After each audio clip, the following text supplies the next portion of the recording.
Middle Path Radio, your number one online Islamic talk station. Assalamu alaikum wa rahmatullah. Alhamdulillah. As-salatu was-salamu ala rasulillah.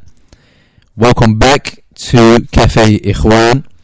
I just wanted to say it felt like a very long week since our last show. I'm really happy to be back on air again with you guys. This is your brother Ahmed live, okay, from a undisclosed clandestine location, broadcasting to the rest of the world. And I want to also remind everybody that I'm joined by my co-hosts.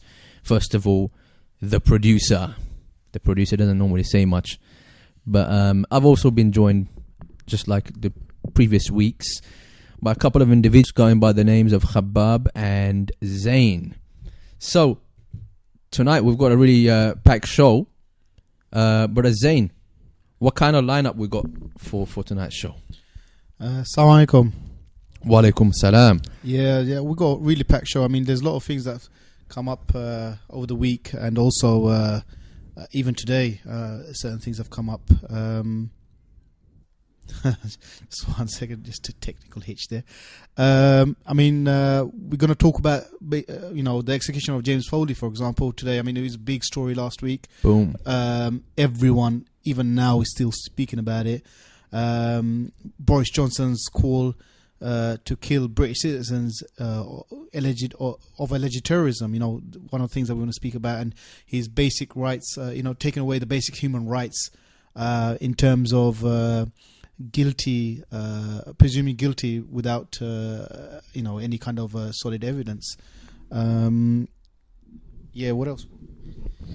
I think there's like a number of issues. There's some breaking news today as well. But before we come to that breaking news, let's quickly finish that list that we've had prepared for today. Brother Khabab. Yes. Assalamu alaikum wa rahmatullah. Wa alaikum assalam. Also, other news that was kind of local news that came out about the local murder convict gloating in prison, and posing in his cell with his birthday cake and his mobile phone as if he's in some sort of luxury penthouse. And obviously, as was mentioned a bit earlier by Brother Ahmed, also the kind of today's news or breaking news about the ceasefire in Gaza.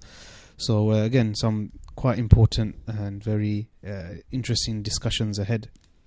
That's right, and we obviously there's a variety of like branching subjects that have all been covered widely in what would be described as mass media or mainstream media. I don't like using that word mainstream media because it kind of implies that all the other forms of media are kind of second class or second stream or side stream, as Brother Zain is saying there quite rightly. So I mean in some of the well-known media channels and outlets out there, they've been covered things like the UK fighters that are going abroad, and what's the exact numbers of the people going out there. What kind of risk does do they pose to the rest of the community? I've been listening to different radio stations in London actually. Today and even yesterday. I mean, this thing that you just spoke about UK fighters going abroad. I mean, it's actually huge, and people are the media who got an agenda. They're making a huge issue out of this. That's right, and it's really important that we do discuss this and find out, or try to find out, or explore who are these people, and is it just Muslims that are doing it, or is it other people who are doing it, and for what reasons are they doing it? It's important to ask these questions, to explore these kind of areas. Yeah, sure. I mean, these are some the way things are rapidly changing, and developments are happening at such a high rate that it's so hard to keep up. Conclusions are being drawn, assumptions and kind of verdicts are being made here and there, and people are just kind of barely able to keep up with the pace, really. And there's a lot of stuff there's a lot of stuff happening. The producer wants to say something, but he's pointing at me, so I'm going to give the microphone to the producer. Let's see what he has to say for us. Let's see. Assalamu alaikum wa rahmatullah. Wa alaikum salam. I'm not going to say nothing. I'm actually just going to play you something that I cooked up. So I'll just let you guys comment on this as well. Middle Path Radio Online Islamic Talk Station. Are we good to go? Don't tell me that was your weekend voice, Mr. Producer. Was it, mashallah, bro. It sounds good, bro. That's what you need to hear. You got another one? Oh, God. Whatever you do. Middle Path Radio Online 24 hours a day, 7 days a week. Who is this guy? This guy is like, where'd you hire him from? He's got some awesome voice. He's just one more.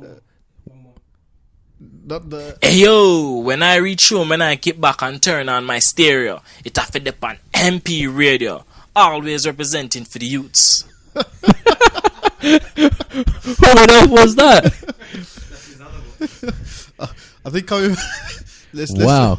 We've got some really creative colleagues coming out of the cracks. Mr. Producer, you've been working hard, man. You've been really working hard. You've been busy, yeah? You want to tell us what's going on with that? He just shook his head and said, nah, not really.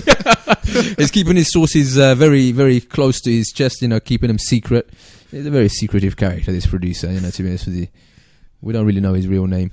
No, it's just apart from what he's told us. Known as the producer, that's it. That's just right. Going back to our listeners, so do call us on 07477 080 248. That's 07477 080 248. Text us, WhatsApp us, and also do call us. Yeah, you can email us on info@middlepathradio.com. That's info@middlepathradio.com. And if you're not already listening to this station via your smartphone app, okay, and you're on your website via your laptop instead, download the app, from the Google Play Store or the Apple App Store. Download the app again, MP Radio, from the Google Play Store and the Apple App Store. Okay, if you got Twitter as well, don't forget to follow us at Middle Path Radio. One word, at Middle Path Radio. Brother Khabab. Any hashtag today? Any hashtag for today? I don't know. To be honest, I'm not sure. There's so many different issues we're going to be covering today. I think all of them deserve a special hashtag. Or is it going to be? Is there any hashtags on Boris? Yeah, I was thinking of something to do with Boris, but is there any hashtag currently trending or do you know any? I think there is something maybe around Boris, but I'm not too sure. I think we have to. Maybe we leave it out to our listeners to kind of maybe. Yeah, call us. Call us or text us with ideas for hashtags. That's a great idea, actually. Khabab, I like that. Yeah. So if you guys got any hashtags that you want to use, go out there and tweet. We'll be following our account as well.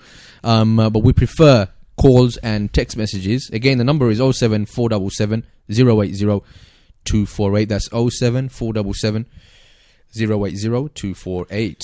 Just for your information, again, the topics that we're going to speak about: the execution of James Foley, Boris Johnson's call to kill British citizens alleged of terrorism, what risk terrorism really presents, the full picture, and the murder convict gloating, how prison life is, and so forth. So these are some of the subjects, or these are the main subjects that we want to speak about. If you have any views on any of the ones that we've mentioned, please do text and WhatsApp us, inshallah.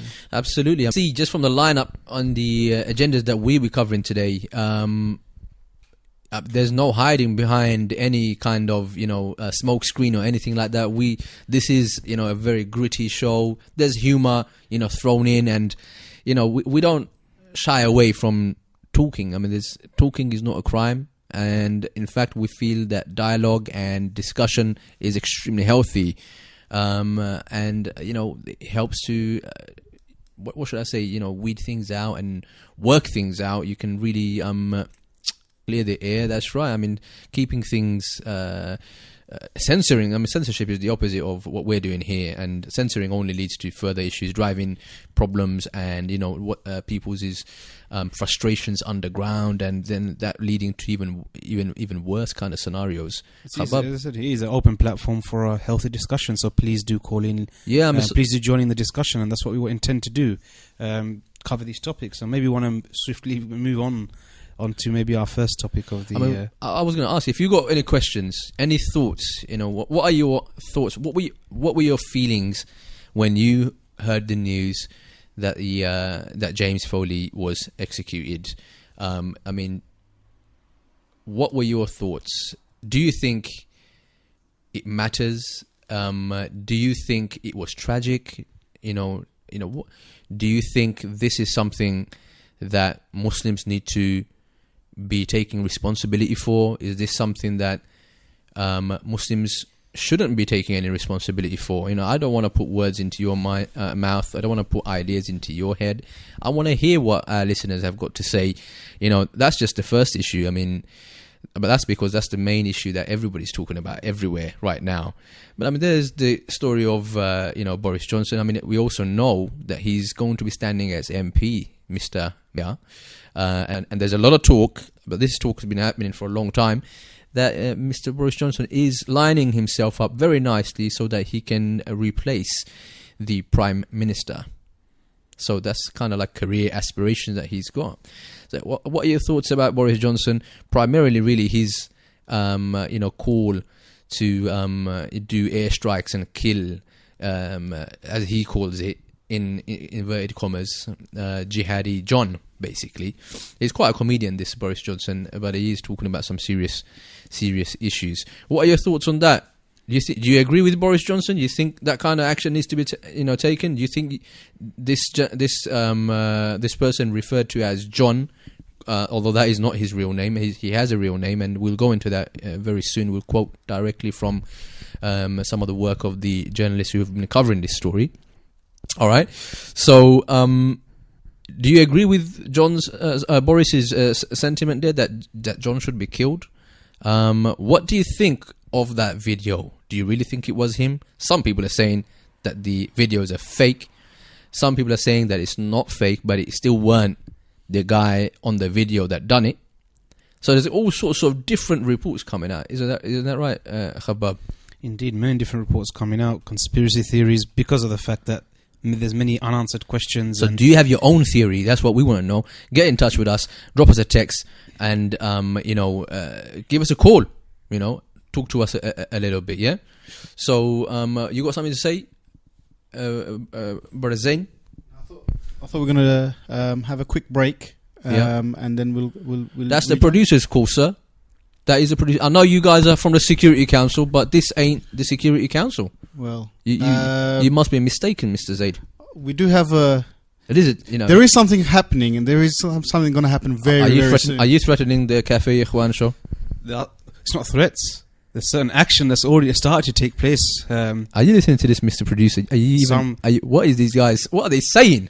Some battles are taking place within the studio. I think now would be a great time to go for a nasheed break, and we'll be back within a couple of minutes. Really hot here. Yeah, I think we'll finish off here, and let's see what happens after the break. Anyway, I think some tough talk coming out from from some of the presenters who are guests on my show. I think a cup of tea is needed as well. Yeah, let's see. Path Radio, your number one online Islamic talk station.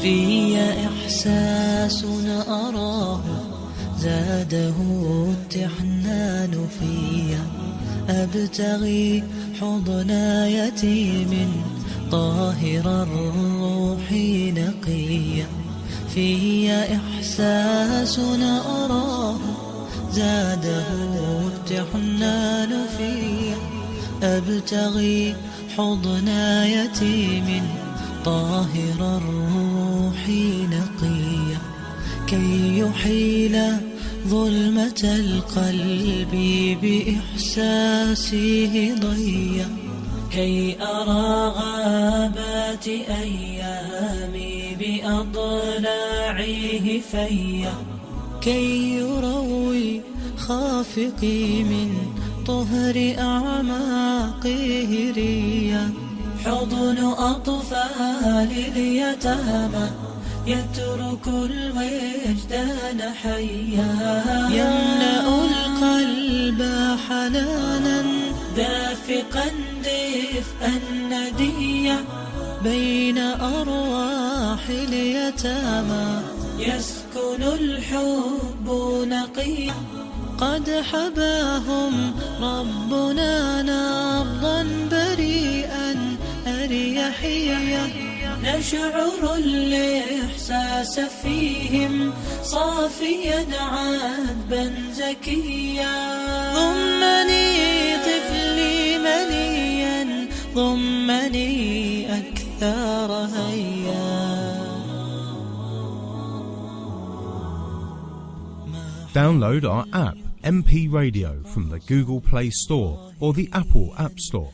Follow and like us on Twitter, Facebook and Google+. أي بأس إنما اليتم عطية ما حوى اليتم انتقاصا ظاهريا أو خفيا ليس فيه أي بأس إنما اليتم عطية واسألوا التاريخ تلقوا فيه إثباتا جليا كم عظيم رغم يتم كان بالمجد حفيا كابن حنبل وابن باز عانق الأفق عليا والذي يسعى بنا كي نبلغ الجنات سعيا يا رسول الله أحمد خير أيتام البرية عاش يتما في صباه وقد صار نبيا عاش يتما في صباه ثم قد صار نبيا يا ابن ديني هاك قولي واسلك النهج السويا لليتيم عليك حق فرعه فعلا وهديا يا ابن ديني هاك قولي واسلك النهج السويا لليتيم عليك حق. You're listening to The Security Council, a zero bull, straight talking, current affairs program. That's right. Welcome to the Security Council show. What just happened? Mr. Producer? There is no longer a Café Ikhwan. I just popped out to make a cup of tea. We've taken over. No, I'm in shock right now. What on earth is exactly going on? Mr. Producer, you need to get control of this situation. So just to our listeners, just to reiterate, the Security Council has now actually taken over the Café Ikhwan show. Taken over? What are you guys talking about? It will be now known as the Security Council. So who's in charge of the station? You know what's exactly happening? This is the Café Ikhwan show. So sorry, can I have a replay of that again? You're listening to The Security Council, a zero bull, straight talking, current affairs program. Whoa. That's well, correct. This is some serious stuff. This is some intense, situation right now. This is supposed to be the Café Ikhwan. The coup has some taken sort of a military place. coup taking place here. This is some sort of coup d'état. This is supposed to be Café Ikhwan. What did you guys call this? What? So this is the Security Council now. From now on, it'll be known as the Security Council show. Just like that. Just like that. That's how it works. That's how Just we roll. like that. That's how we roll. That's how it works. So for the future here, we are now changing the show to the Security Council show from now on. Why have you put a black hood over the head of the producer, man? Why are his, wrists in those plastic, what the cuffs for? The black hood is for his face, actually, more than anything else. Yeah, just for mashallah. Mashallah, that mashallah, much fitna, yeah. So just reiterating the numbers again. Call us on 07477 808 248. That's 080248. Yes, the Security Council don't own this show. Okay, let me read this number again. It's 07477 080 248. So from now on, this is the Security Council. This is the Security Council. What happened to Café Ikhwan? I can't serve no more tea. It's too mellow, man. What is this martial law going on? What's your Café Ikhwan is too much. There's too much mellowness happening. You're shutting down my shutters and everything. What's going on? We have to be a bit more open, a bit more. How do I put it? A bit more up. You just want to be in power. Front. That's what you guys want. This ain't happening. I invited you guys to my show, to my show as Ahmed, guests, Ahmed, Let's say you guys were immigrants to my country, and now I'm under foreign occupation. What is going on? We need a free Café Ikhwan hashtag. That's what we need. We're really free here. Café. We're really here to we're here to liberate you. So just be. And you have a right to defend yourself. Go on, right. Give us that line. Everybody's heard that. You have a right to defend yourself. This is it. This is how we roll. So, as before the break, let's go back to the topic at hand. We started off the discussion regarding obviously James Foley. So again, we would, as was mentioned, please do call in, text in, give us your opinion and your views. But first and foremost, we mentioned the occupation, right? We mentioned the occupation, humorously and stuff like that in reference to the whole, the takeover, this coup d'etat of the Café Ikhwan show by the Security Council. They've got their own professionally recorded, jingle. What is going? But that is some sick voice. I have to admit, that is some deep. Of course, that's what happens when you're with the Security Council. I'm kind of feeling the Security Council right now. You got something to say? I got quite a few. Let me take that hood off your head. Okay, I'm just going to read out a text. I'm just going to read out a text very quickly. Basically, there's a lot of brothers and sisters that are trying to download the app on Google Play. I just want to make a quick mention of this. Google Play is down on the section that we're on at the moment. So there's a fault on Google Play side, and at the moment it's being rectified as we speak. So if there are brothers or sisters that are still trying to log on but they can't, if you go to the actual website www.middlepathradio.com, there's actually an APK app there. I'll pass it on to Zain. He might be able to give you a bit more detail on it. Yeah, I know Zain's done a takeover, but listen, I'm still gonna get my little tuppence in here, right? And this is really all the producer's saying is Google's kind of messed up on this side, and they have apologized. They've sent us an email saying that they're sorry, but all you guys need to know is that it's been resolved, and we'll hopefully have the app back on the Google Play Store ASAP. So in the meantime, what you do is go to our website www.middlepathradio.com. I'm trying to do that voice, but it's not working. Anyway, you go to our website and stop cringing, you guys, man. Come on. You messed it up. Anyway. Go to our website. Yeah, we're going to quickly move on when it's that cringeworthy. Yeah. So quickly moving on. Go to our website. Download the app directly. Okay, from our website. You should be able to download the actual APK file. That's what the Android phones call their apps, or that's the file extension used by the Android operating system. So download the Middle Path Radio app directly from Middle Path Radio's website, really, to be honest with you, and install it just how you would. If you do have a problem installing it, you need to go into your settings on your device and just allow unknown source downloads, basically. And the Apple App Store is still fine, so you can download your apps directly from the Apple App Store. Listen, I know that you're a what's it called? Android freak here, Android geek. I was just going to say that. No, not a geek. He's a freak here. Android freak here. But you need your own show for your specific technicalities here. Let's just put it this way: that despite having issues with the Google Play Store not having our app uploaded, you can still download our app directly from the website, our website, right? That is something that you cannot do on an iPhone or an iPad. It's simply not allowed. Hang on. You can download it, but you can't play it. What was that? If you can download, you can play. No, you can't.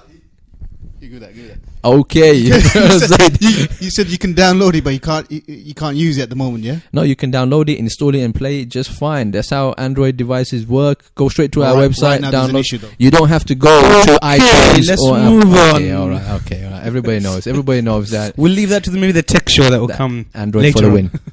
Big up But Android. let's continue here With my on the Android Security Council. army. Come on, I need you rooting for me, guys. Come on. You can call in if you want to talk about Android, but It's too many. let's move on. Not on this show, yeah. Wrong show. Text us if you want. I don't mind.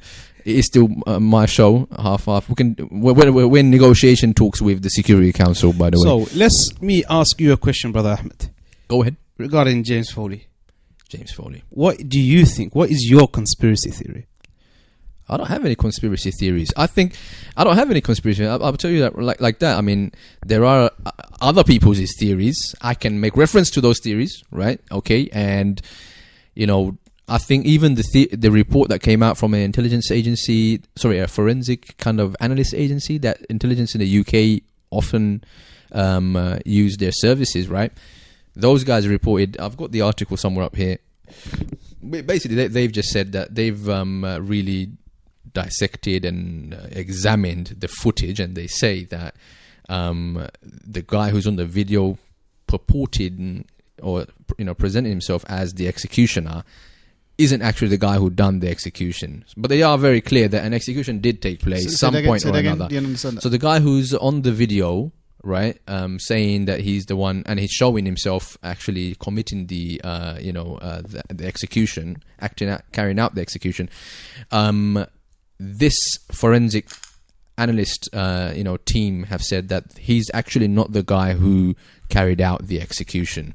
Okay, they say that the execution did take place most probably before the video was shot, or sometime before then, and the whole thing was staged. That video was staged, but the execution did, of course, take place at some point or another. I think that's not a conspiracy theory. That's an expert kind of view after having done their forensic examination of the video.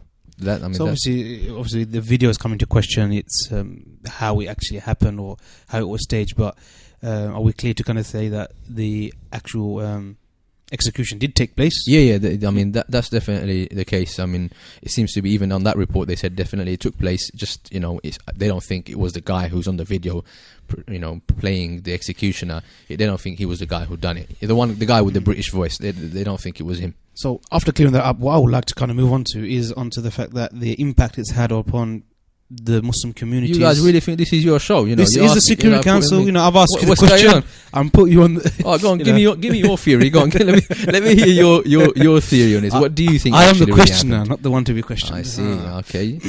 So objection, Your Honour. Now, I think it's important to note that no objection one has sustained. No, but I think it's important to note that no one has actually any solid information on who, what, and how these things happen. I mean, these are all theories, like you mentioned. Even the media has theories, or even the governments. They are not aware fully with evidence. This happened, how it happened, who done it, and all of that kind of stuff. So the fact that people are coming up and saying that this was so and so from such and such place who done this whole thing, they don't know. These analysts are coming up and they're saying, "Oh, he sounds like this person." I mean, he sounds like the rapper whose father is in in America getting under some terrorism charges. Did you read this? Yeah, that's right. Yeah. So I mean, all these things are coming up, but that's not conclusive. That's not conclusive, no. But saying the evidence kind of suggests that it's most likely this British guy and the son of the father who's now in the US. That's right. I mean, that will follow up to what we're going to speak about a bit later about presuming someone's guilty without real trial or any kind of real solid evidence kind of thing. Yeah. So, I mean, I understand. I mean, theory. I mean, I don't think there's no dispute in the fact that this person had been killed on camera. Okay, and obviously, that kind of thing is kind of horrific. Naturally, you feel shocked to see something like that.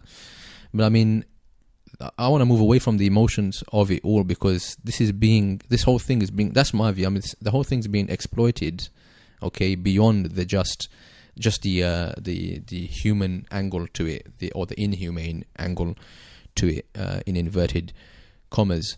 So I think it's really been exploited. And my question is, what's happening now? The whole discussion has moved away from the fact that, this is an atrocity and this is so, this is horrible or tragic. And the whole discussion has become it's all about how can we make the Muslims pay for this. And I'm not mincing my words. They're not worried about making ISIS pay for it. They're interested in making Muslims, the wider Muslim community, the Muslims in general, okay, all Muslims, take responsibility for this action, this execution, okay. And that's what I've got an issue with here. Yeah, just I'm fed up, really, to be honest with you. Repeatedly, time in, time out, day after day, the same thing. Anything happens in the news, Muslims done something. Somehow the demand is made of the Muslim community to do more to condemn such kinds of executions or acts of terrorism. Effectively, by kind of condemning it, you're to an extent taking ownership of the action yourself. Because how can you condemn something that you did not do? Yeah, so you imply you've taken some sort of, you had some responsibility in that crime or atrocity or whatever it was. Okay, and I totally agree with you, Khabbab, that the moment you start apologizing for stuff like that, it's common sense, really. Why are you sorry for? Did you have anything to do with it? If you didn't have nothing to do with it, why are you standing up trying to say it wasn't me? That kind of gives off this kind of guilty conscience. Yeah, the Pope didn't apologize for the IRA bombings, did he? Yeah, or the atrocities being committed right now in the African countries. Central African Republic. Yeah, there you go. Yeah, where Muslims are being, butchered. Yeah, and videos are coming out and all these kind of stuff. I don't see no Christians are eating Muslims. Yeah, I've seen that one as well. Yeah, on video. What's his nickname? What they nickname him? Cannibal something? I forgot his name. I mean, it was just too again, very horrific, very shocking, appalling but I don't see, stuff. But the point is that we don't see other people coming up, other Christians coming up and apologizing or I'll tell you right now, why they're saying it's Christian. People hearing this from you today, the wider community out there, they will say, now this is just another Muslim conspiracy theory, but that's not true. There are UN, peacekeepers, there are UN aid workers, and I follow some of them on Twitter, by the way, and they're doing work out there and report. What I know about the atrocities against Muslims happening out there is being reported by these non-Muslim men and women who are going there to do some sort of aid work. And they are confirming very unequivocally that Muslims are being attacked. They are being, lynched, mobbed out there on the streets, simply for being Muslim, not for being affiliated to any armed group or anything like that. But you mentioned the Pope. I know Khabbab wants to come in. Go on, Khabbab. Go on, say what you got. But leave that point about the Pope to me, okay? I've got my own little beef with the Pope. Like I said, the condemnation isn't taking place, from other communities, other religions. Where is Desmond Tutu? Is he not coming out to condemn the Christian atrocities in Africa? That's right. I mean, they're not apologizing for what Robert Mugabe is doing in Zimbabwe, for example. But really, I want to bring this whole this debate and this discussion at home, because that demand is being made from home on Muslims to apologize or to condemn or to do more to stop these kinds of executions from taking place, stop young men from going and doing things that are shocking to the world. Why?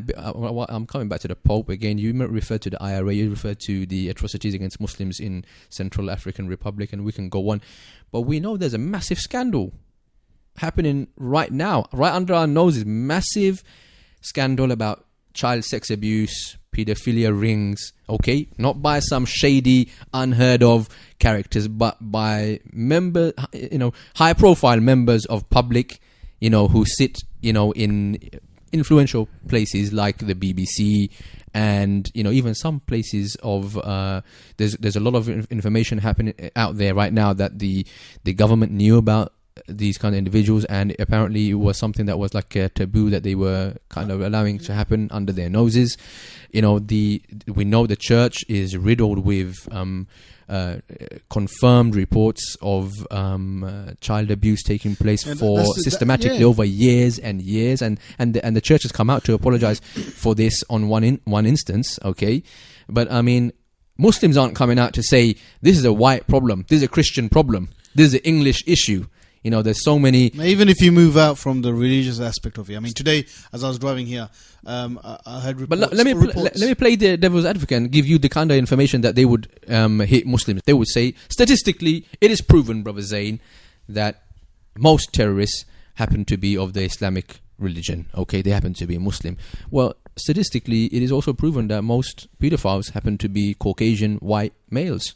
Okay, but it would be racist, frankly, to make pedophilia a white issue, and white people would be outraged, rightfully so, to make pedophilia a white issue, because it doesn't only happen, of course, in the white community, even though it may be statistically the higher demographic, involved in that kind of abhorrent practice. On that issue as well, as we saw not too long ago, about how the Pakistani Muslim so-called grooming gangs that existed. Yeah.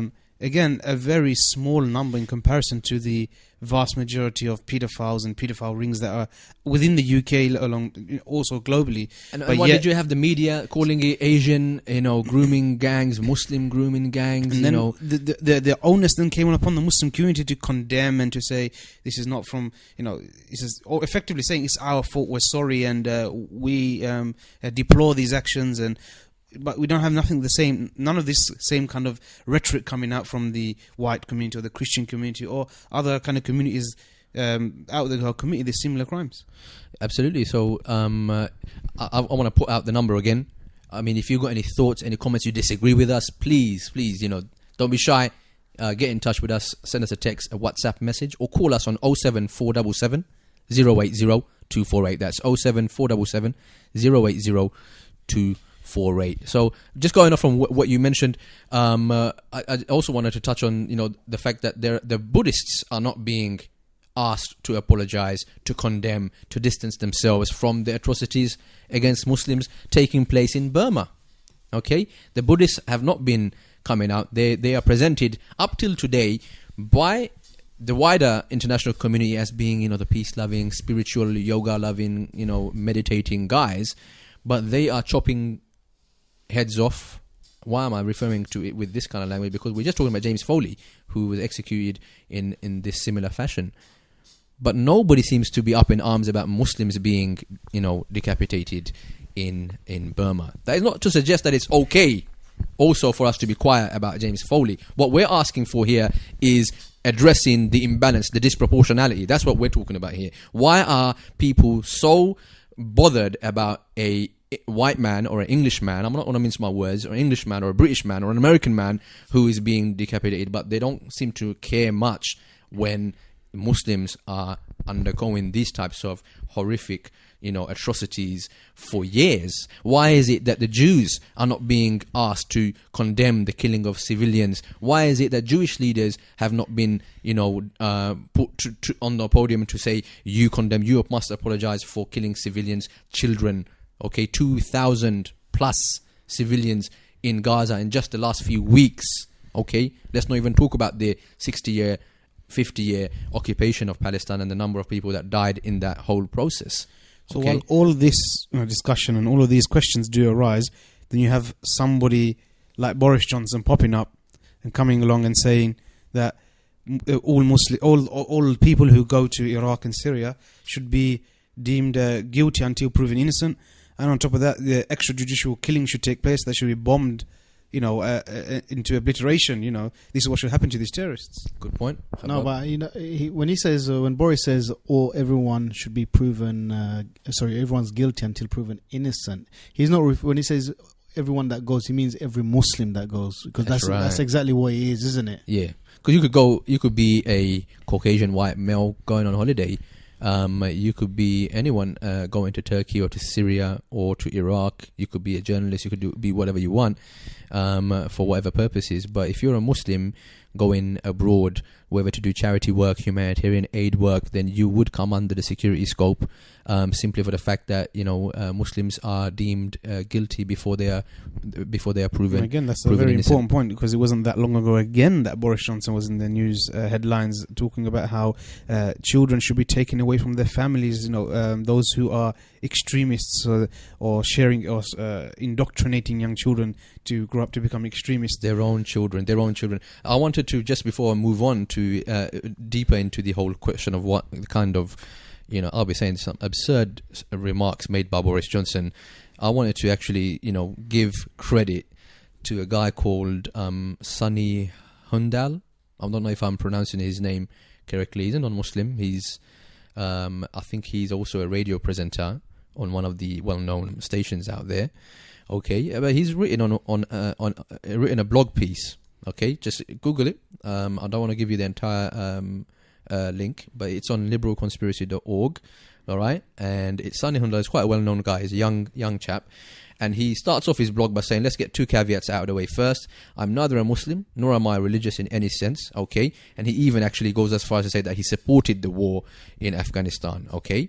And he was anti-Taliban, okay? Right, so he goes on, he moves on, he says that he refers to an editorial in the Evening Standard where a comment was made by the editor in the editorial. It says, Muslim communities must be far more outspoken about this. We look to them, for instance, to organize protests against the Islamic State. End quote.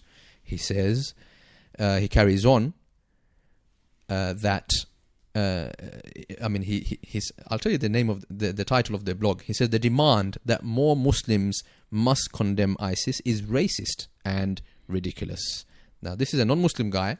He's saying that to demand Muslims condemn ISIS, right? This is actually a racist demand. To have this demand, there's something quite Islamophobic about that very demand. So even asking for condemnations, again, I'm reading from his writing. He says here, even asking for condemnations is ridiculous. Muslims globally are no more responsible for the actions of ISIS than British Jews are for Israeli war crimes. That's not my words, that's Sunny speaking here. He says, during the Gaza offensive, no one asked British Jews to apologize for the Israeli bombs that kill hundreds of children. This is despite the fact that British Jews do go and fight abroad with the Israeli armed forces. Demanding that Muslims condemn ISIS is xenophobic, okay, because it implies that they are sympathetic, that Muslims are sympathetic to the terrorist group unless they state otherwise. So the original position is that Muslims must obviously be guilty until they say, sorry, we don't like ISIS, basically.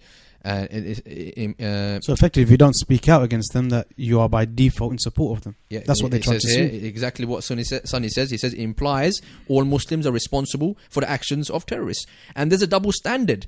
There's a double standard because other minorities aren't held to this same standard of scrutiny, okay? Yes, I'm aware that British Muslims have gone to fight with ISIS, but we live in a free country and British mosques can't stop people from travelling to Syria any more than the police can stop crimes before they happen. This guy's an intelligent bloke, whoever he is, and he carries on and says, furthermore, the condemnations are useless, however reassuring they sound. This is all a charade, he says.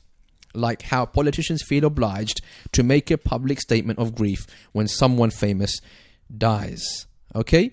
Lastly, and it actually goes on a little bit, repeating some of the main points that he's made. He says Britain needs a serious discussion about how to counter, the problem he sees out there with extremism and stuff like that. We also need a discussion. This is really important. He says here, we also need a discussion of British foreign policy in the Middle East. Okay? He implies here that the foreign policy of UK and the US in the Middle East could be a contributing factor to the unrest out there. But asking all Muslims to condemn ISIS does not advance either of those much needed debates. It just illustrates idiocy. And he ends his blog piece right there. Yeah, I think some very interesting points that obviously came about from the article, and it kind of links in with some of the other kind of points we want to discuss today regarding UK fighters abroad as well. And you mentioned very clearly here how there are many British Jews who have gone over to Israel to fight in the IDF. So again, the question arises when the discussion comes about those who have gone over to Syria to fight and then to Iraq to fight, and they'll come back as being radicalized and a threat, and they'll be militarized and have a threat to the British society and community. Then is the same question brought up about and the British Jews that have gone and joined the IDF and that are fighting. And I will take you further than that. So what about the British soldiers that come back from war zones where they've witnessed atrocities taking place? Some committed by themselves, some committed by the enemy that they're fighting, their enemy. But I've got a couple of texts here. Okay, right? Go ahead. And somebody's saying here, he or she hasn't given a name. Kindly do put your name on here, even if it is your radio alias. He says here, or she says, we did not hear condemnation from the white community after the veil-wearing sister in niqab was murdered by a white fascist. If you're a Muslim, you're guilty. And so British Muslim leaders are accepting this, but apologizing at every chance they get. That is the view of one of our listeners. I should add that it is not certain that it was a white fascist. However, the police did say that it is possible that she was targeted because of the dress that she was wearing, the Islamic dress that she was wearing, but they did not go further than that with any conclusive, summary as to who it might have. I think there's a very valid point within that text, which I like to kind of highlight. Yeah, go ahead. Maybe the individual didn't obviously mention it so clearly, but how the Muslim community seem very easy that when an atrocity happens in the name of Islam or by a Muslim, that they come out straight away, condemnation, and they have to condemn all of those things. But what about the other side? What about the condemnation of those atrocities and those acts of violence that's towards the Muslim community? It seems like there's a big disparity there. That when like I said, when this sister was murdered, or when other attacks were taking place against the masjids, imagine now there were just say there were individuals who had now gone and invaded churches. And then this would have been on frontline news, headline news. It would have been the Muslims around would have been condemning their action. We know a Somalian mosque was burnt down in North London. What happened with all of these attacks? Again, the invasion by the Britain first into certain masjids. This is not too long ago.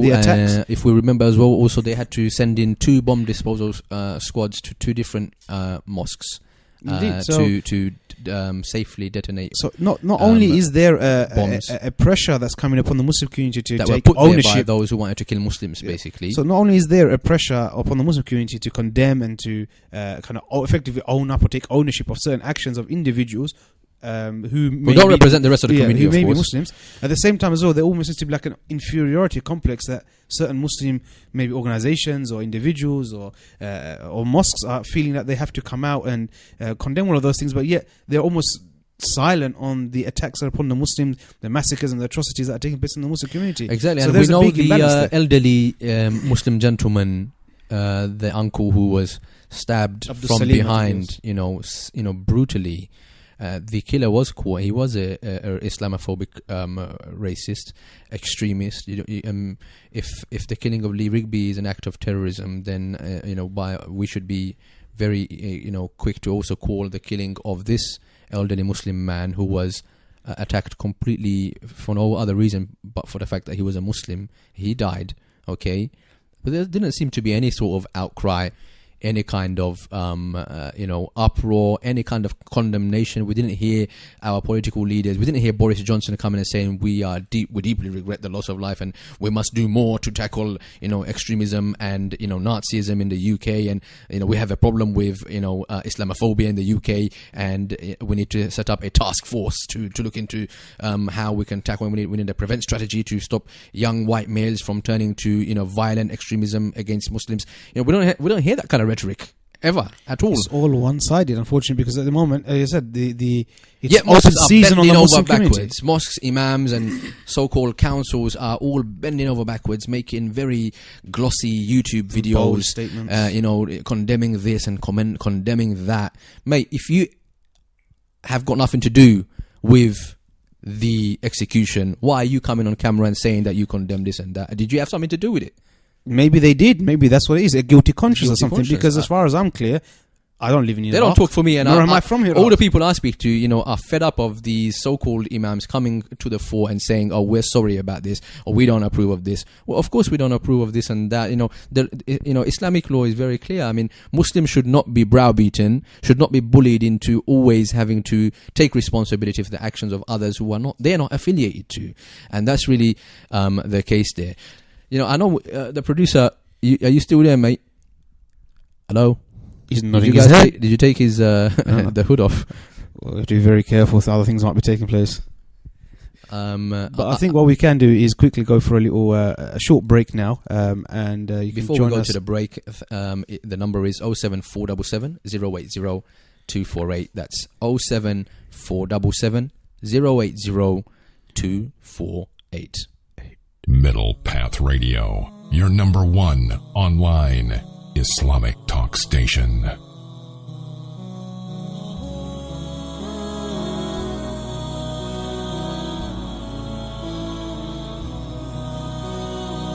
في إحساس أراه زاده التحنان في أبتغي حضن يتيم طاهر الروح نقيا في إحساس أراه زاده التحنان في أبتغي حضن يتيم طاهر الروح نقيا كي يحيل ظلمة القلب بإحساسه ضيا كي أرى غابات أيامي بأضلاعه فيا كي يروي خافقي من طهر أعماقه ريا حضن أطفال اليتامى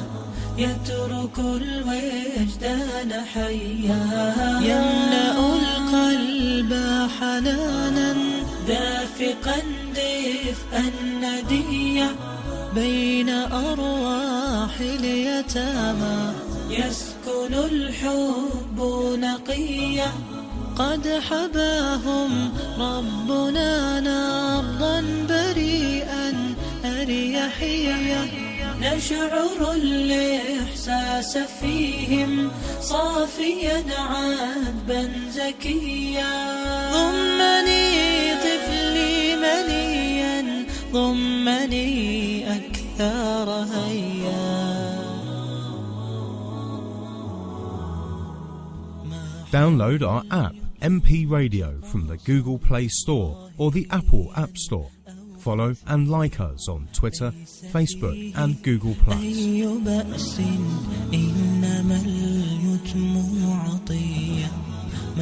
Middle Path Radio, your number one online Islamic talk station. You're listening to The Security Council, a zero bull, straight talking, current affairs program.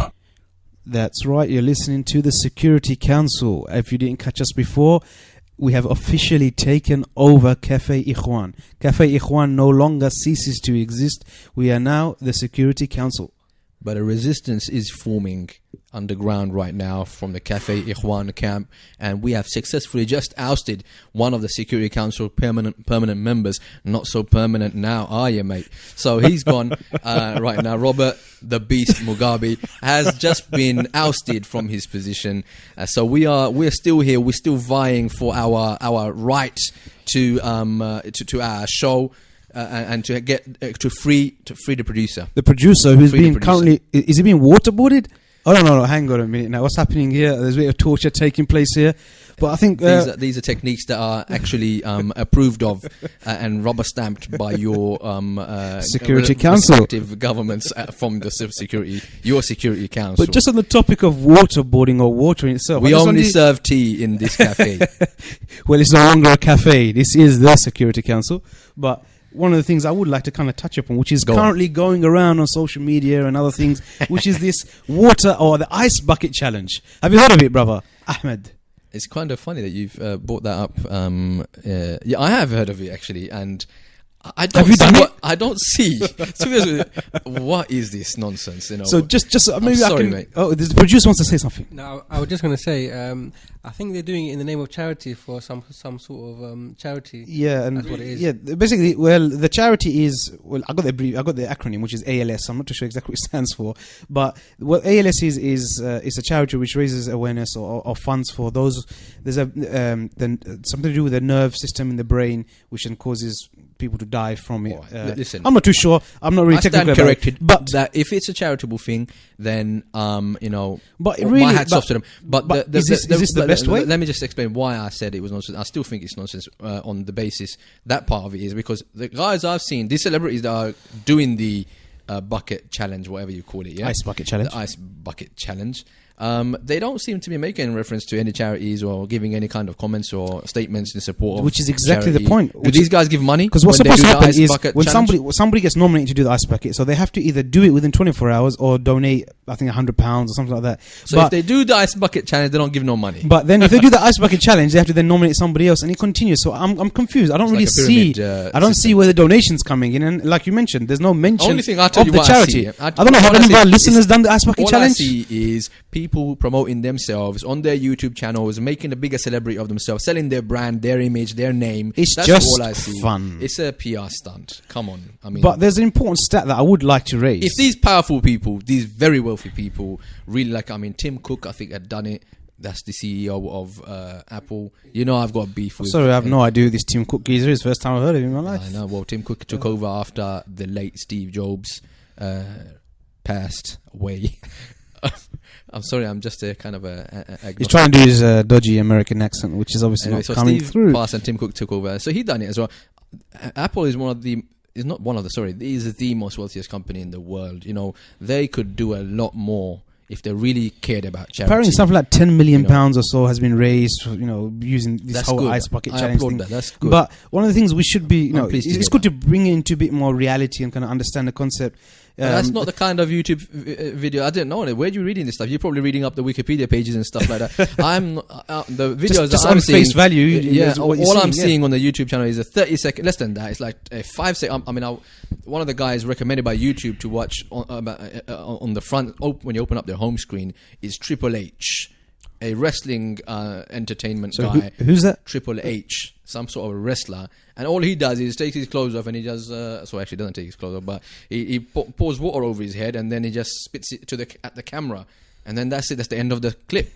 And I'm like, what is this nonsense? What is this? But I have an interesting fact for our listeners or those who may be doing this ice bucket challenge, which is the annual deaths caused by ALS, this illness, is, guess how much?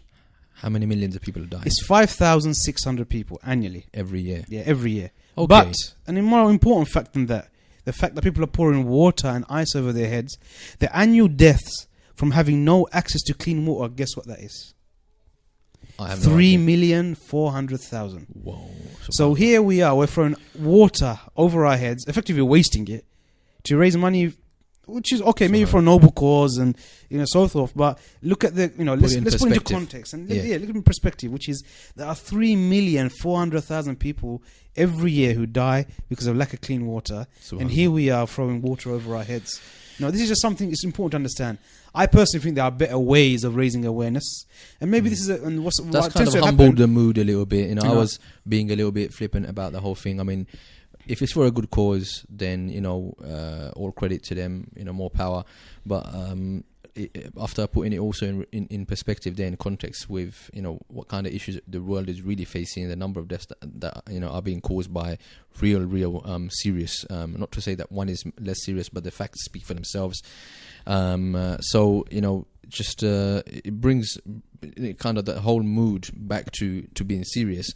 And now that we're back to admitting that you guys, the Security Council, have taken over the show, I'm going to have to stick to the agendas that we have. Otherwise, this program never going to end. Okay. Now I want to quickly read, Brother Khabbab, quickly read. It's a very short little caption here. A small statement made regarding the execution of James Foley. We have a statement here from Cage Prisoners. They're a civil liberties group, okay? They're known as Cage. Sorry, excuse me. They're known as Cage. I'm reading actually from their Facebook page, and it still says Cage Prisoners on there. So I think they haven't taken the rebranding to the Facebook yet. Okay, what they're saying here is the targeting of journalists like James Foley in conflict zones is to be unequivocally condemned. While the videoed beheading of Mr. Foley is visually graphic and awesome, had ISIS used a Predator drone, one of those aircrafts used to drone strike people in Yemen, Somalia, right? They say here, had ISIS used a Predator drone to kill Mr. Foley, would it have been any less shocking and depraved, in inverted commas, to quote Mr. Cameron? In the 2003 invasion of Iraq, 2 American surface-to-air missiles hit Al Jazeera's office, that's a media station's office, in Baghdad, killing Palestinian reporter Tariq Ayoub. Later that year, a US Army tank fired into the 15th floor of the Palestine Hotel in Baghdad, where nearly all foreign journalists were based, killing Reuters cameraman Taras Protsyuk. So the US, again, carry on reading, the US has also bombed Al Jazeera's Kabul bureau during the 2001 invasion of Afghanistan during that war. Okay, during that war, the US apprehended Al Jazeera journalist Sami al-Hajj and detained and tortured him for 6 years in Guantanamo Bay before releasing him without charge. The world is today rightfully condemning the killing of a US journalist, but let us not forget that in the US-led wars in Iraq and Afghanistan, Arab journalists were not spared, but the world remained silent. Their deaths were equally, open quote, shocking and depraved, end quote. Yours, Cage. That is extremely interesting here, and it again puts things into perspective. How is it that the case that a Western or a white journalist has brought about so much media attention, so much condemnation, so much, like I said, these emergency task force and all of these kind of plans that are coming from the Western governments, that yet for many, many years, through all of these wars in Muslim lands, where journalists have been killed openly, shot at, and we talked about in Palestine, that even recently we've seen in terms of the stuff that's happening in Gaza, that many journalists, while they were filming, were being attacked, were being shot at, but yet none of this is talked about. Even if we talk about, as I said, we talked about the Al Jazeera journalists in the Egyptian, the ones in Egypt who were then put in prison. It's just ridiculous. All of these things that are happening, still in prison, but nobody talks about it. Well, nobody raises an issue about this. From Cage. Some of the journalists that they referred to here, I had no idea that these people had lost their lives from American drone strikes and tank shelling. Okay, I mean, how can you, strike the 15th floor of the Palestine Hotel in Baghdad, where all the foreign journalists go there because it's supposed to be some sort of designated place for journalists from abroad to be able to report news safely. Then who's hitting them? Not ISIS. It's the US that is doing it. So it's really there's this kind of difficulty with people. I mean, we only know, the truth of it is, look at it, we didn't even know about these individuals or these names or these incidents. And the reason why we didn't know is because it wasn't reported in the mainstream media. Because the mainstream media didn't care, the rest of the world didn't care. If it's not in the media, if it's not in the mainstream media, that means it's not on our minds. We don't know about it. There will be some people out there who will be saying very unequivocally that Muslim lives are cheaper than non-Muslim lives, or a white man's life costs a lot more, is a more valuable life than the life of a Palestinian or the life of an Arab or a life of any Muslim of any ethnic background. And, it's hard to make a case against that argument because they've got all of these case studies and statistics to present to support that argument. And I think the international community, government and media have a lot more, to do to kind of respond and be there is a bigger agenda at play here, impartial without doubt. In their reporting. There's definitely a bigger agenda. Of course, there's a bigger agenda here, and you'd be silly or stupid to kind of ignore it in your face. It's there, smacking you right in your face that there is a big and open attack and war against Islam. That's right. It's very simple as that. And it's happening on all fronts. And we've seen how it's evolved, even within the UK. If you look at within our context here, how it's evolved so much. From before it being an issue of terrorists, those who are actually going and killing or blowing up or these kind of things, doing actions, to then being an issue of an ideology or a thought or understanding that you may have in your mind. And then it's gone even beyond that to now just conservative Islam is branded as extremism. We've seen the whole Trojan horse issue, and again, one after another. It's literally from all different angles. The Muslim community are feeling coming under harsher and harsher kind of attack and scrutiny. And this is of course just part of the wider agenda, and the whole wider community are being kind of discriminated or being kind of brainwashed into feeling that, hang on a minute, these guys are always in the news. There's no smoke without fire, as they say. That's right. So they're directing and steering the kind of public opinion out there. I just want to quickly give out the number. It's 07477 080 248. That's 07477 080 248. Get in touch with the studio if you've got a comment, a question, or you found something that you disagree with anything that we've said today. Then don't hesitate to contact us. Don't be shy. We ready to be corrected at any time. Maybe there's an angle that we missed, something that we failed to see in all these reports.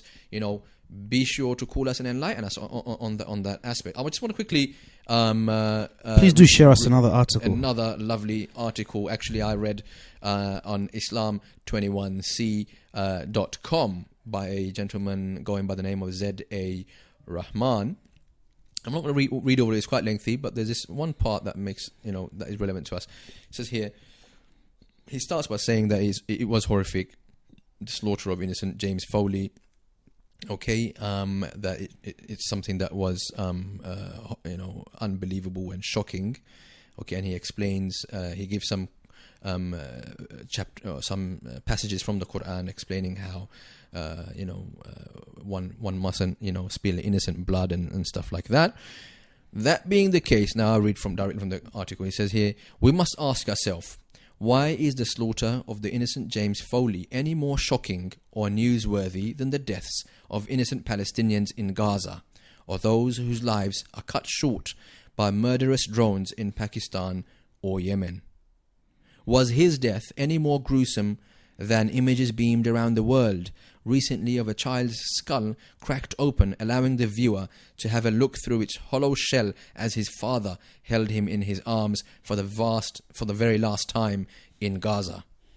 Is it any more gruesome than the images that have been flashing before our very eyes over the past few years of untold suffering and carnage, such as Sunni children in Syria being killed, skinned, and then delivered to their homes on a platter to their families by the Alawite regime who espouses sectarian hatred? Is it more gruesome than the double-barrel headshot wounds which were so common during the Rabaa massacre in Egypt last year, carried out by Sisi, notice similar to ISIS, last year carried out by Sisi? Or is it more gruesome than the Muslim bodies being burnt alive by Buddhists, as have been the norm in Burma, by Buddhists in Burma? Did the world unite in condemnation against these atrocities? Or did they send the military in to rectify the wrongs taking place, as they will do now with Iraq? The answer, of course, is an emphatic no. What is a real tragedy is that it would seem that the people of the world have become so desensitized that unless they are provided with gruesome, gory videos, they will not stand up and take notice. Even pictures are not enough anymore. That's a sad indictment on the world we live in today.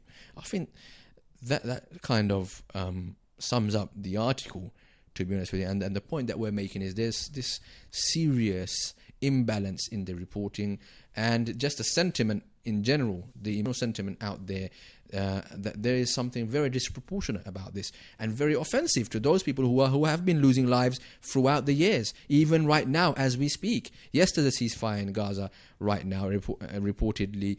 We don't know how long that will hold up for. It is supposed to be an indefinite one. We hope peace lasts forever, really. But the question is, people have been dying, children have been killed, and I'm going to quickly get diverted here about the point about proportionality, and I'm going to jump to a article written by Ali Abu Nima, on his website, theelectronicintifada.net, and he says this is Gaza's 911. He's referring to Israel destroying a high-rise building in Gaza, and he's saying that this is the same thing that happened on September the 11th, and he goes on to say, he says, in what many Palestinians are calling Gaza's 911, Israeli warplanes destroyed the 12-story Zafir 4 residential tower in Gaza City's such and such neighborhood. Okay, and he's put in an embedded video of the actual destruction. It is a very high-rise building, and I'm shocked that this is a residential building. Okay, it contained 44 apartments, housing about 240 people. Residents had reportedly received warnings to leave the building, but medical officials said 17 people were injured, 4 of them children. You know, this kind of thing is happening on a regular basis in Palestine. People's homes are being destroyed. Innocent civilian lives are being lost all the time. But the world will not forget nor forgive what happened in September the 11th. If you are horrified by what happened on that, September, then people should be up in arms about what is happening in Palestine right now. And you can see in history that this is how it's done. It's certain events in history are almost kind of written in stone, so you will never forget it. It's reiterated again and again, while other similar, identical, if not worse, incidents and atrocities have taken place, but they are forgotten.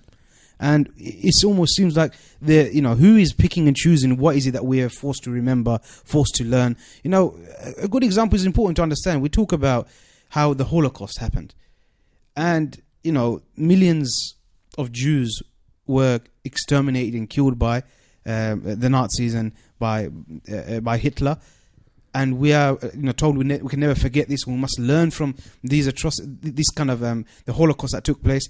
But what about the other Holocausts that have taken place since then?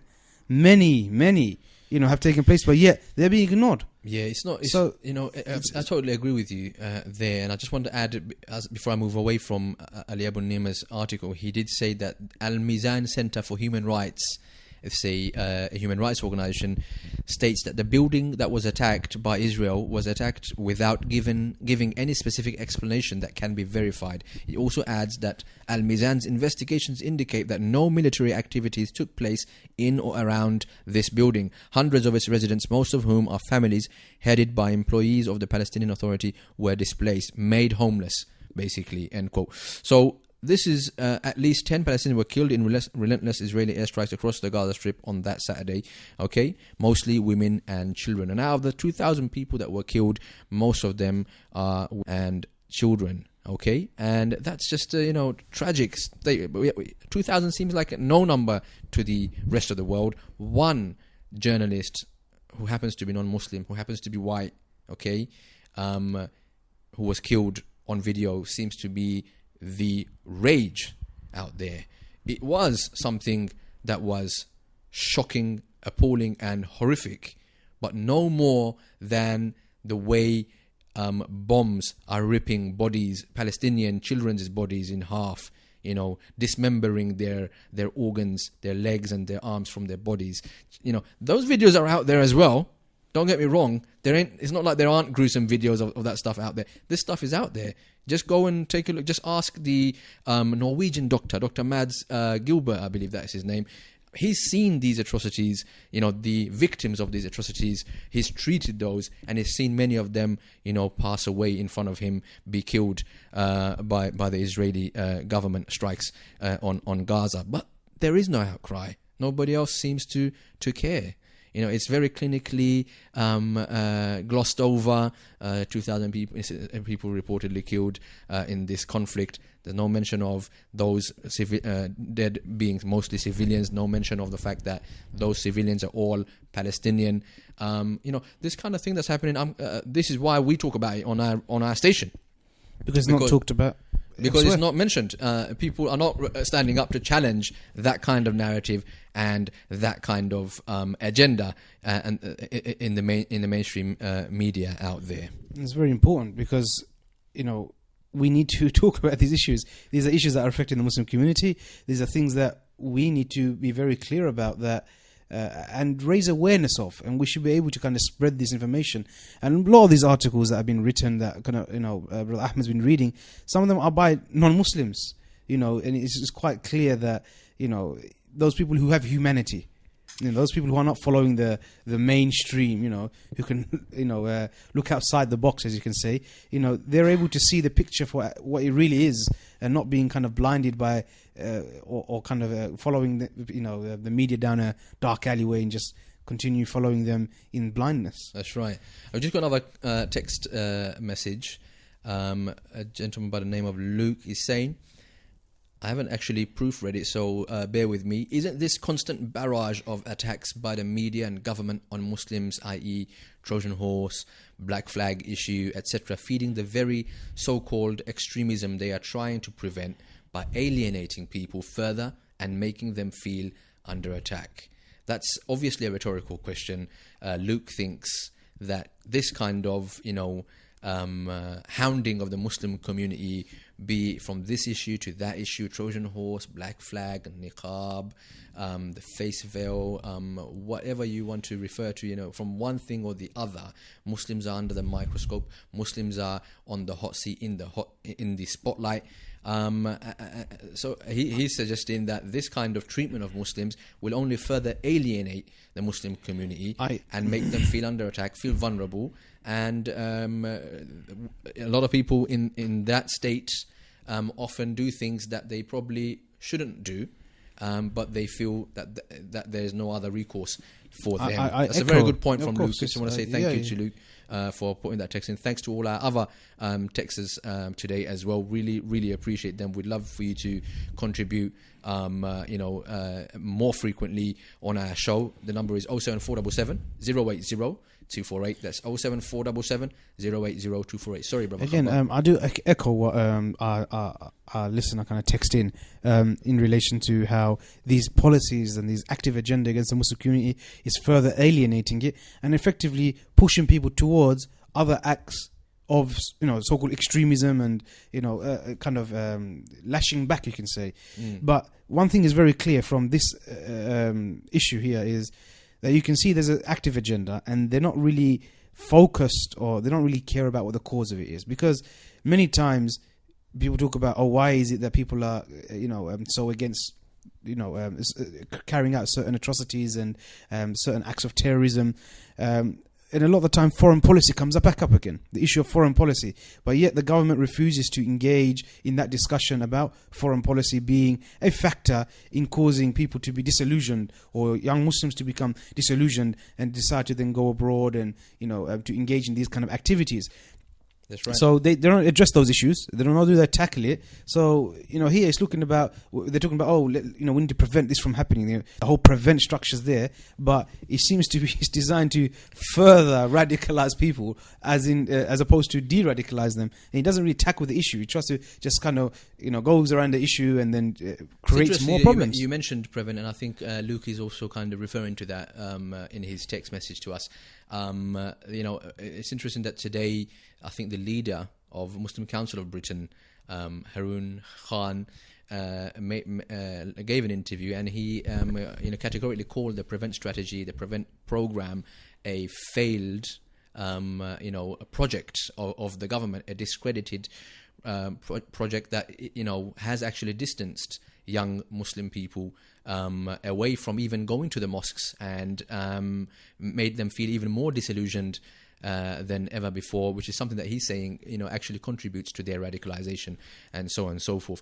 And it's not his Muslim Council of Britain isn't the only one saying this. Apparently, I think he's an MP. Correct me if I'm wrong. Khalid Mahmood, his name is. Yes, from Birmingham. Yes, something like that. Yes. I mean, he's an MP, and again, he's not exactly representing any Islamic school of thought or any Islamic faction or group or organization. He's representing his leader, his party. Okay, and he's in government. He's a secular gentleman, and but even he has come out criticizing this prevent project, and he has also used surprise, the same wording that we've seen in today's statement from Muslim Council of Britain, or yesterday's statement, that the prevent project has been a complete failure. It hasn't met any of the objectives that it set out to achieve, and it is completely discredited in the Muslim community, and many mosques have come under disrepute for being suspected of being part of this prevent strategy, or working with the government. And many young Muslims today are suspicious of their imams, suspicious of the people that the government want to use in influencing these young people, they've lost all credibility in the eyes of young Muslims. They're effectively seen as a tool. They're referred to openly as stooges of the government. So I don't know what happened to the British style, but the subtle approach that they used to employ back in the days, it's less subtle now. It's more gung ho these days, and not that I'm suggesting that would have been even the right approach. Okay, but I mean, people have seen prevent strategy to be for what it is, and it's completely discredited in the Muslim community. I know we've got a number of issues to talk about, Brother Khabbab. You've got another article, have you? I've got more articles. I think we're going to have to limit your articles. Well, this is, I'm the leader of Café.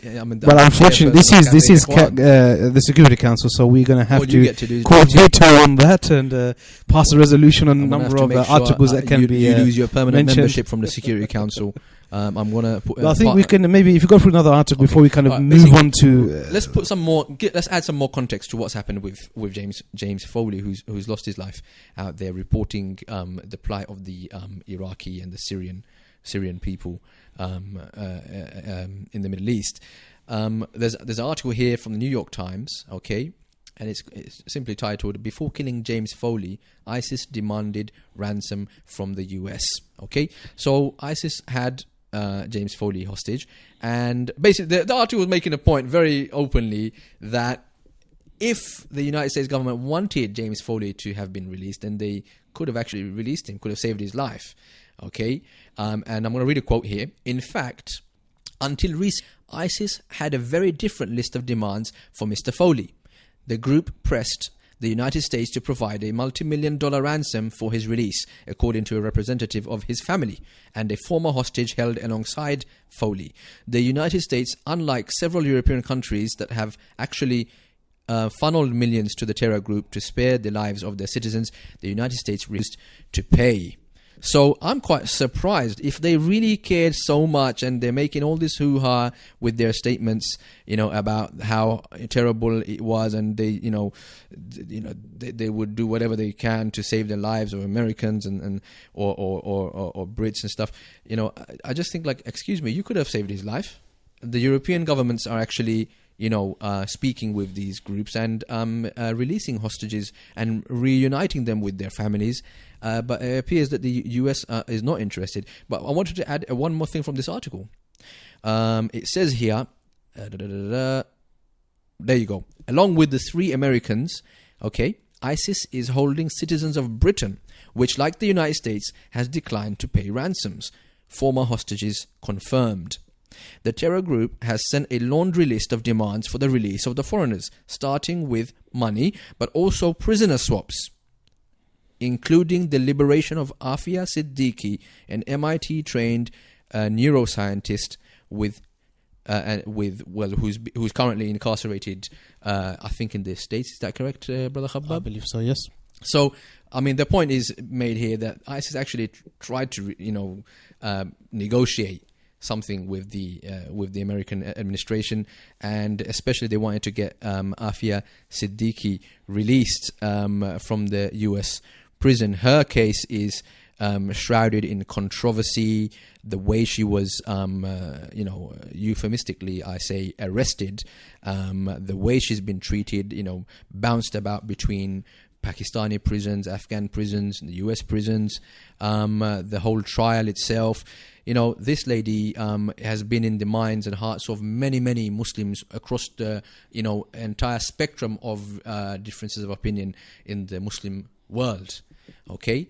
And everybody wants to see her freed and reunited with her children who do not have their mother with them at this moment. So what I also noticed was the brother of Foley actually made a very shocking statement. I'm trying to find the exact quote, right? But I'm just gonna, because I can't actually find the exact quote, I'm just gonna say that what he said was, we don't have to pay these guys money. It doesn't have to be always financial. This is the brother of James Foley. He said, we're sitting, this is his words, we are sitting on prisoners in Guantanamo Bay. The negotiations don't always have to be about money. Mm-hmm. Okay, if the US, and now I'm adding this, if the US administration had the will to save Foley and the other hostages like Foley, then they could enter into talks. And by the way, these prisoners in Guantanamo Bay, there have been hardly any charges on any of them for terrorism offences. Most of them are being drip-drab released, while under the while people aren't noticing. And there's a number of, actually interesting, there is a British citizen in Guantanamo Bay, by the name of Shakir Amir. He's actually cleared for release. He has been cleared for release for a long time now, but he hasn't been released. So I think there were opportunities for the people responsible to really negotiate an easy and quick, swift release just to clarify, for Foley. Yeah, he was a British resident, not citizen. Excuse me, he's a British resident. I stand corrected again. So, I mean, the fact still remains that there are these kinds of names are being bounded about by ISIS, and they want these kind of demands met. And it seems that the US government have a zero negotiation policy with these groups like ISIS, and it is costing the lives of journalists in the captivity of this group. Okay, so I mean, I've got loads of stuff. I think here. there'll be endless amount of articles. Obviously, we've all probably read over the last week or so in relation to the Foley beheading. But I think we're going to have to put some sort of cap on the number of articles we can kind of really discuss and go into. And we're just being very wary of time. We're coming very close towards the end of the show. And there is another topic I wanted to kind of try and move off from, because if we can, you cannot move off. Otherwise, you cannot. As I said, there's endless. Sorry. I think there's so much we could talk about. James Foley, even prisoners like me have a say. I think we're going to have to go all dictatorship. I'm going to appeal to the other members of the Security Council to. Unfortunately, like Kofi Annan and Ban Ki-moon are not here. Well, I'm just going to quickly point out that I'm quite surprised. I'm not going to actually read any articles anymore, but I am just going to throw in my own comments on this. Is that I'm surprised that the Mayor of London, Boris Jonson, is calling for the killing of a British citizen who's obviously the one in the video. Okay, now, as I said when we opened up the show, that there are now credible reports that he wasn't the guy who did carry out the execution. Okay, so if he's not the guy who did the execution, why is Mr. Boris Jonson making statements like this? If I were to make a statement saying, I think that guy should be killed, that would be categorized as a statement that is incitement to murder. Yet here we are, a statesman, somebody who's going to be competing to be a member of parliament soon, possibly the prime minister in the future, right? This guy coming out openly saying that this guy, this British citizen has to be killed. Okay, that he should be drone struck, and taken out effectively. I find that kind of language extremely inflammatory, very insensitive, quite ignorant, to be honest with you, because it's like already he is, he is the police, right? The law enforcement, the judge and jury all in one. He's already decided that this gentleman is guilty, or he hasn't even been given a trial. Find him guilty via a fair trial. Where's the due process? Nope. In absentia, we've made a decision. I'm the mayor of London, and I'm going to call a airstrike. Sorry, on you, Mr. John, as they're referring to him, and have you killed? This kind of language. This is exactly what I call incitement to murder, and very, very irresponsible for politicians of his stature to be making, of authority to effectively be saying things. And I think people should take this very seriously. People shouldn't be accepting this kind of language. I mean, it doesn't matter how deplorable the crime or the act or the allegation of the crime may be. There's always due process. That is what UK and the US have been, priding themselves in when comparing themselves with countries in the third world. Excuse me for saying that, or countries in the Middle East. They actually contrast themselves by saying this is why we are better. We are the land of the free, and there's liberty here, and there's due process and rule of law, and so on and so on. But it seems like when they want they can quickly change that. Hence why in the same statement he goes on to completely flip upside down the universal kind of law, or like I said, rule of law, which is that every man is innocent until proven guilty. Yeah, I mean, and the article in Telegraph, it says Britons who go... Yes, it's another article of mine, but I'm not going to read it. It says here, Britons who go to Syria are guilty until proved innocent, says Boris Jonson. That's the Telegraph for you. The Mayor of London warns that police are finding it very difficult to press charges against suspected jihadists without direct evidence of their ghastly activities. But that is the nature of law, my friend, Mr. Johnson. That is exactly how it works. If you haven't got the evidence, that means, and you can't prove he's guilty, then he didn't commit the crime. Okay? It's as simple as that. I think Mr. Johnson needs to go back to school and learn a few basics. I think you don't need to go to school to learn that kind of thing. I didn't attend any law classes or anything. These are kind of universal principles, universal values that all human beings are imbued with, you know, and we take pride in having that kind of upbringing where we've learned these types of, you know, principles and, you know, legal kind of, let's say, foundations that are put in place. So I'm just shocked that this guy is coming out with this kind of rhetoric that they are guilty until proven innocent, and he's even echoing, but I'm not surprised, to be honest with you. You know, Mr. Johnson is actually echoing the same kind of language. He joins the calls, okay, made by people like Nigel Farage, okay? And what is that call? The Mayor of London also joins calls for jihadists to be stripped of their citizenship despite opposition from so-and-so persons, the Home Secretary, who warned at the weekend that such a move would be illegal. Quite shocking to hear that from Theresa May. Her saying it's illegal. I mean, it's like a joke, to be honest with you. That would be illegal. When I believe it's Theresa May who is stripping citizenship of people who. But here, obviously, it's referring to those. But it's at the moment, what's been happening is they've obviously stripped. I mean, what does this jihadist mean? I mean, just because you said, call them jihadists, does that automatically? And what does that word mean? I think that's a show in itself. You know, that's another show that we need to kind of topic in its own self. But do you see how easy it is? If you drop the word jihadist, then it's an automatic assumption that he is already charged guilty. Therefore, he needs to be stripped of his citizenship, killed by drone strike, or sent to Guantanamo Bay. So this is the kind of stuff that is happening. That's why I'm quickly going to move on from that. What else you got on your mind, Brother Khabbab? Well, there was one other thing that we would have talked about, be off the Foley topic, but I think, you know, I'm not too sure that discussion might take a while, and we're kind of coming towards the end of the show. Since we're coming to the end of the show, we're not taking new issue. But one of the things I did raise, and I don't know if you have the article, I do, and maybe you have the article today, which is again about British fighters abroad. That is the one, sir. That is the same article. Looks like we are on the same path. Yes, I may apply for permanent membership of the Security Council. It appears that our minds think alike.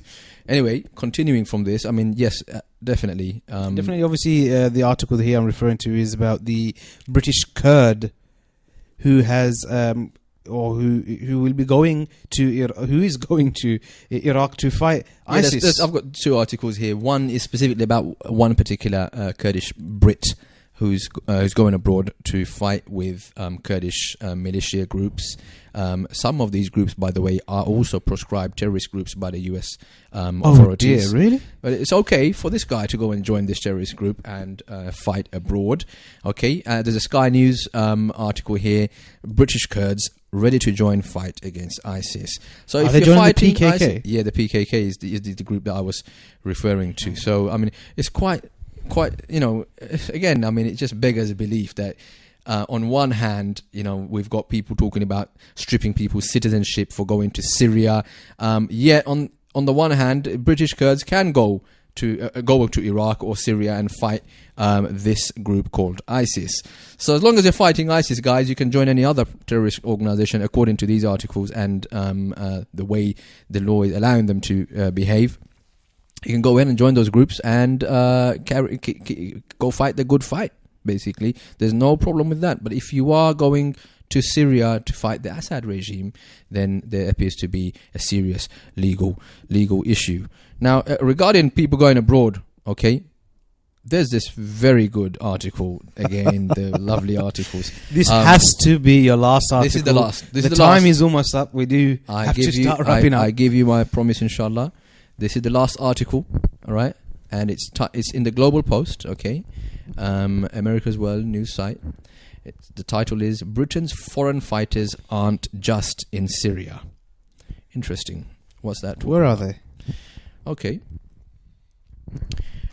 Well, the article I'm going to just summarize because it's quite lengthy. About 500 British citizens are believed to have travelled to Syria to join the myriad militant groups fighting in that country's civil war. But Syria is not the only overseas battleground where Brits have voluntarily taken up arms, nor is the phenomenon of Brits joining conflicts abroad anything new. In the 1930s, thousands of Brits went to Spain to volunteer with the leftist Republicans fighting General Francisco Franco's fascists. More recently, Brits have joined fights in Israel, Lebanon and Iraq. The dozens of British citizens currently fighting with the Israeli Defence Forces have not encountered any legal obstacle to their service. Neither did Brits who travelled to Libya in 2011 to join the rebellion against Muammar Gaddafi. The UK has no consistent policy on who can and can't travel abroad to fight. Again, let me repeat that. The UK has no consistent policy on who can and can't travel abroad to fight. Most volunteer soldiers travel to their destinations on commercial flights, making it difficult for authorities to gauge their motives on departure. Okay?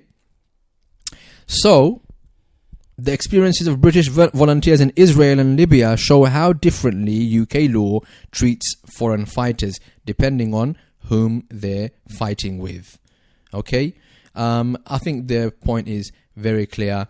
The IDF allows non-Israeli Jewish men under 24 and women under 21 with at least one Jewish grandparent to enlist. A support group for families of British IDF enlistees has its own Facebook page. So they're enjoying this kind of lovely, family support groups and, online presence and stuff like that. They don't seem to be facing any kind of issue from the UK government. So I'm really, really surprised. This double standard, again, from every kind of story that we've touched today, Brother Khabbab, all we've seen is a kind of disproportionality towards one section of the UK community, and that is a minority group called Muslims. Indeed. And I'm just really, really appalled that there are British guys going to Israel right now who've probably been involved in the killing of children, killing of innocent civilians, okay? There's no question about their travelling to fight abroad. So these are Brits as well. Yet the only discussion seems to be about British people going and joining the civil war in Syria. I think that one of the things you probably didn't get was another article that I did read, which surprisingly you didn't have.